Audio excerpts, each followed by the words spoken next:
Have you ever noticed that there are certain behaviors or certain patterns which are continuously playing out within your life? And you get this sense of feeling stuck because there's something which is at play at a deeper level, something which is functioning below the surface, which is causing you to remain trapped. But as much as you might try, you can't quite put your finger on what actually it is. In today's video, we're going to be exploring how Kriya Yoga and psychoanalysis approach these hidden forces. We're going to be looking at the concepts of samskara and karma as it's spoken about within yoga and how these manifest within our lives. We'll also look at psychoanalysis and specifically the Lacanian approach, which aims to bring these hidden forces into the symbolic realm, the world of language, and so cause them to loosen their grip on us. And then by looking at both these approaches, we'll have an appreciation of how they can work together, yoga with psychoanalysis, to help bring about a transformation of these hidden aspects of who we are. In yoga, the Sanskrit term chitta is an extremely important term. It's used in two ways. The first is to refer to the field of consciousness, wherein everything arises and is experienced.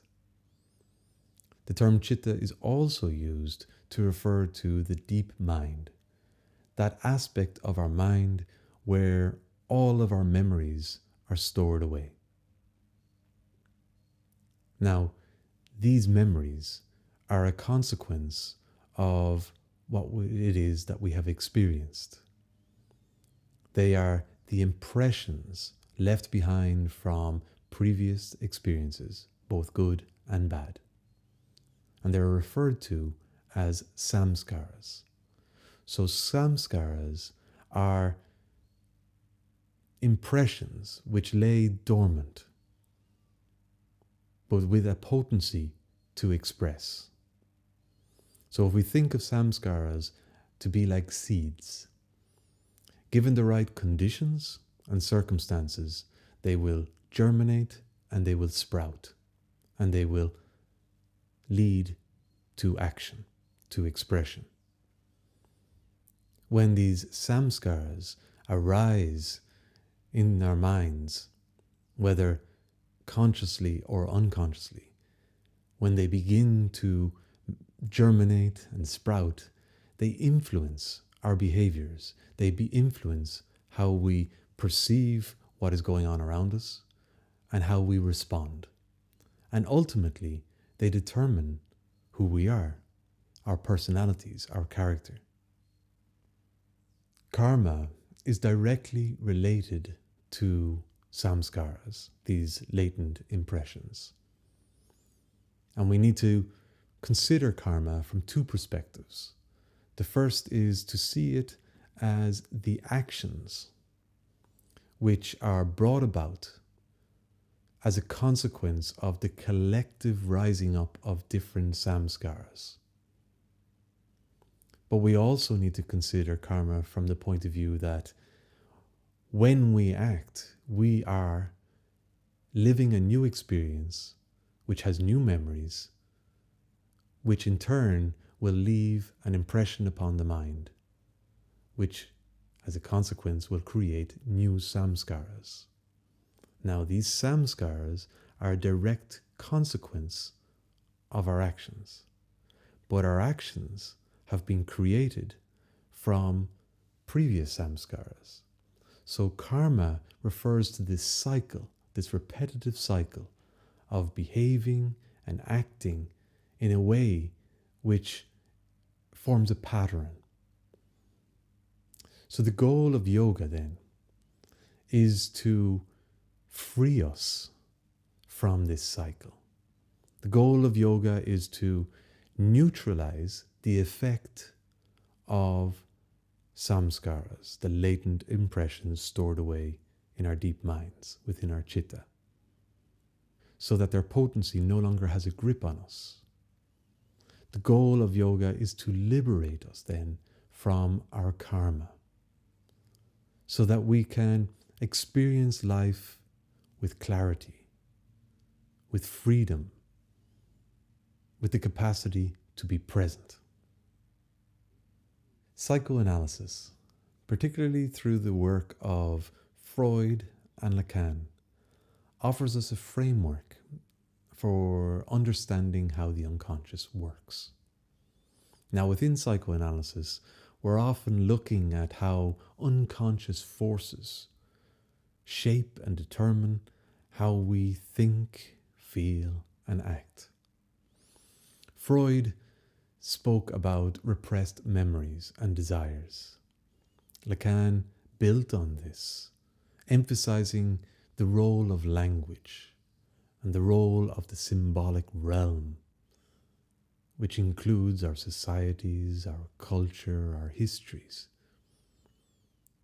How these work to structure the unconscious.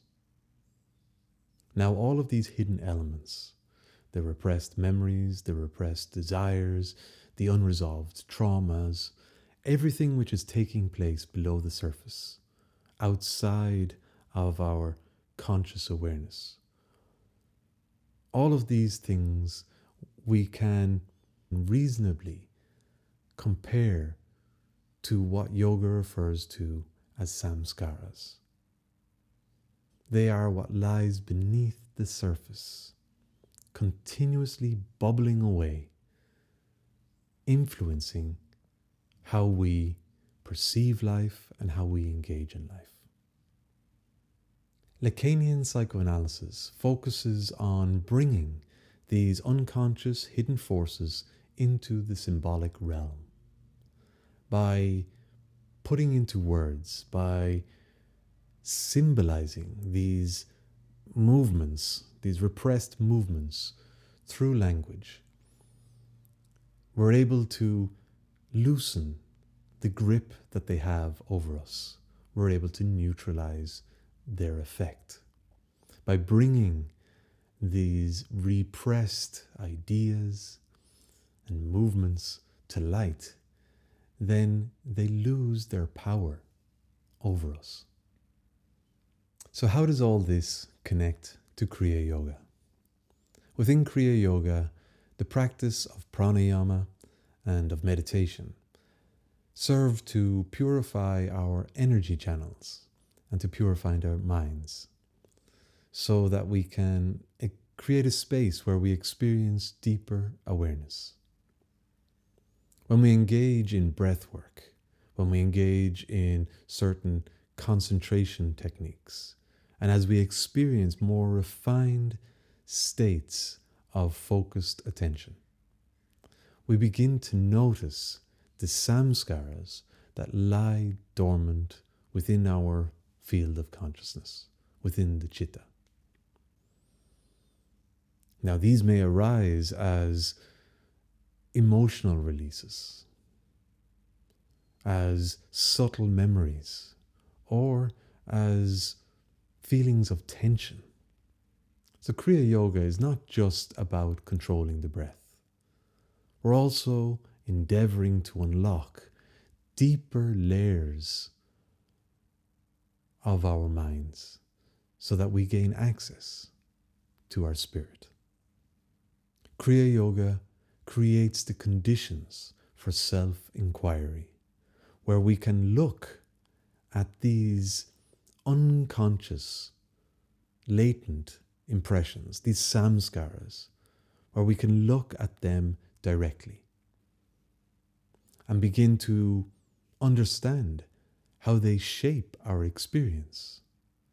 When we're sitting in our formal meditation practice, we begin to appreciate how these samskaras arise, causing a fluctuation, a movement in our mental field, which disturbs and fragments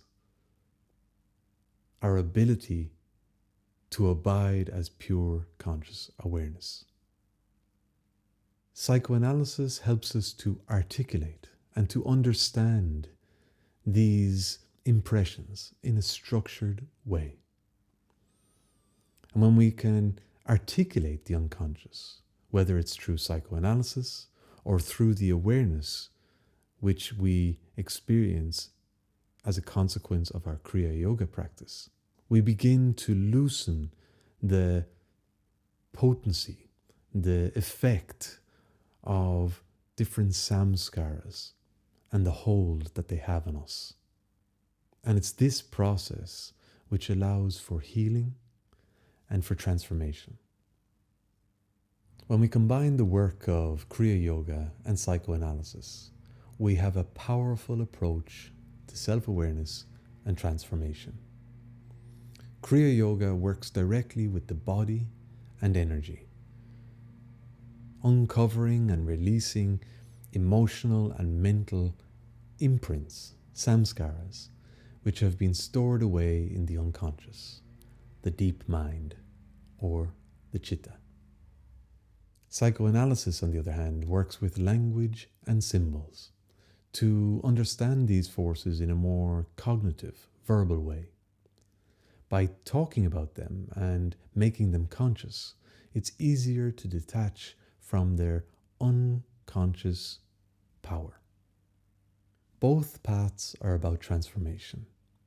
Kriya Yoga allows us to purify and transcend these forces, and psychoanalysis helps us to integrate them into our conscious narrative, the story we tell ourselves each and every day, so that we no longer act out unresolved material.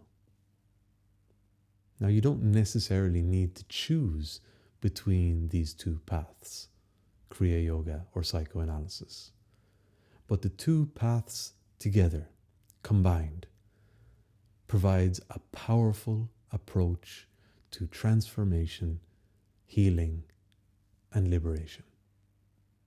So whether you're deep into your Kriya Yoga practice or you've been exploring psychoanalysis, both are effective tools for uncovering the hidden forces which determine your reality. So tell me, have you experienced any emotional or mental shifts in your Kriya Yoga practice which you felt have come from deep within you? And what do you think about this idea of integrating psychoanalysis into your spiritual practices? It's all about transformation, both conscious and unconscious. So if you'd like to explore more, like, comment, and subscribe. I'd love to hear your thoughts on how these different practices can complement one another. Until next time, take care.